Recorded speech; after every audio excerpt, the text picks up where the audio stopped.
আসসালামু আলাইকুম। Happy new year. কেমন আছেন সবাই? আশা করি সবাই ভালো আছেন।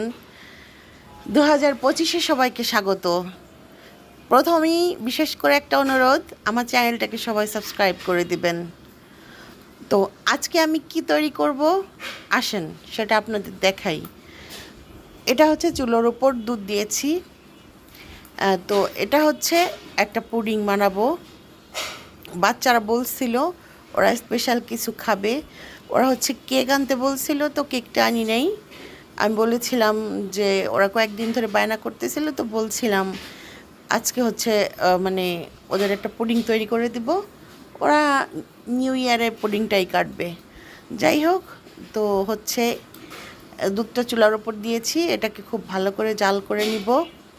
আমি হচ্ছে 1 লিটার দুধ এনেছি। আর এই যে যেটা দিয়ে দুধটাকে নাড়াচাড়া করতেছি, একে নড়াইলের ভাষায় ওড়ং বলে। আপনাদের কোন জেলার কোন ভাষা, এটাকে কি বলে কমেন্ট করে জানাবেন।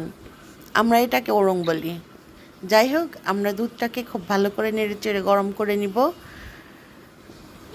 বলক ওঠা পর্যন্ত, মানে দুধটাকে একটু কমিয়ে নেব। 1 লিটার দুধ, এর মধ্যে একটু পানি দিয়েছি, তো সেটাকে জাল করে কমিয়ে নিব। তো এটা হচ্ছে চিনি, এটা দিয়ে হচ্ছে আমি ক্যারামেল বানাবো। এর মধ্যে আমি দুধটাকে নামিয়ে নিয়েছি এবং ওটার মধ্যে ডিম দিয়ে আমি হচ্ছে বাতাসে ঠান্ডা হতে দিয়েছি। আমি এটার মধ্যে 3টা ডিম দিয়েছিলাম। তো দুধটা ওদিকে ঠান্ডা হচ্ছে আর আমি হচ্ছে এদিকে ক্যারামেলটা তৈরি করে নিচ্ছি। তো আমার যে মানে পুডিংয়ের জন্য যে পারফেক্ট বাটিটা ছিল, ওই বাটিটা আমি পাচ্ছিলাম না। তো তার থেকে একটু বড় বলে হচ্ছে আমি পুডিংটা করব, তাই হচ্ছে আমি ওই বলেই ক্যারামেলটা করে নিয়েছি। তো দেখতেই পাচ্ছেন ক্যারামেলটা কত সুন্দর হয়েছে। আর একটা কথা, সেটা হচ্ছে আমি যখন দুধটা জাল করি তখন হচ্ছে আমি ওটার মধ্যে পরিমাণ মতো চিনি দিয়ে দিয়েছি, যতটুকু দরকার। তো আমরা একটু মিষ্টি বেশি খাই, তো সেই অনুপাতে। তো দেখেন, এই হচ্ছে একদম ডিম আর দুধ মেশানো পুডিং হওয়ার জন্য যে দুধটা। এবার হচ্ছে আমি ক্যারামেলের মধ্যে এটাকে ঢেলে দিলাম। তো এই তো একদম সুন্দর করে ঢেলে দিয়েছি। এবার আমি কড়াই নিয়ে নিলাম এবং কড়াইয়ের মধ্যে পানি দিয়ে দিলাম। যতক্ষণ এটাতে মানে পরিমাণ মতো একটা তাপ লাগবে, আমি ওইভাবে পানি দিয়ে দিয়েছি। এবার কড়াইয়ের মধ্যে আমি হচ্ছে এটাকে কি বলে, জলকান্দা বলে আমাদের এখানে। তো এটা দিয়ে দিয়েছি। এই গরম ভাতটা এটার উপরে রাখে, তো এটা দিয়ে দিয়েছি আমি কড়াইয়ের মধ্যে।